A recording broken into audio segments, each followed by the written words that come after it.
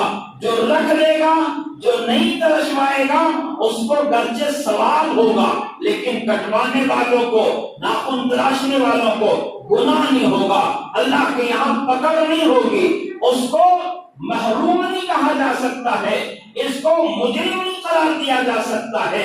اسی طریقے سے 9 ذی الحجۃ الحرام سے لے کر کے 13 ذی الحجۃ الحرام تک ہر ایک مسلمان مرد پر، ہر ایک مسلمان عورت پر یہ ضروری ہے کہ ہر فرض نماز کے بعد تکبیر تشریق کا اہتمام کرے۔ تکبیر تشریق کیا ہے؟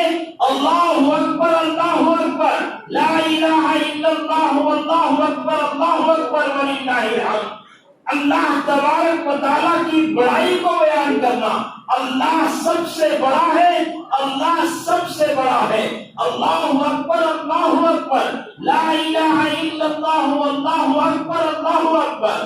اللہ کے سوا کوئی عبادت کے لائق نہیں ہے، اللہ کے سوا کوئی بندگی کے لائق نہیں ہے، اللہ ہی سب سے بڑا ہے، اور ہر طرح کی تعریف اللہ کے لیے ہے، تمام طرح کی تعریفیں اللہ کے لیے ہیں۔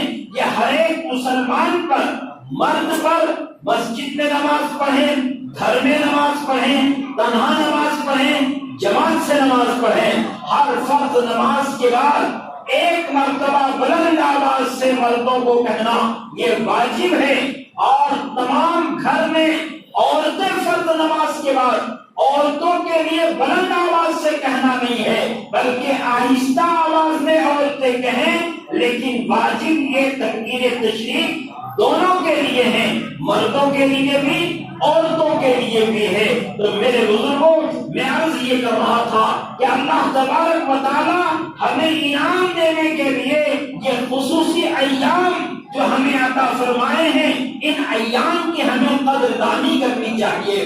تیسرا عمل جو اس مہینے میں ہے وہ سب سے اہم عمل ہے، جسے ہم قربانی کہتے ہیں۔ قربانی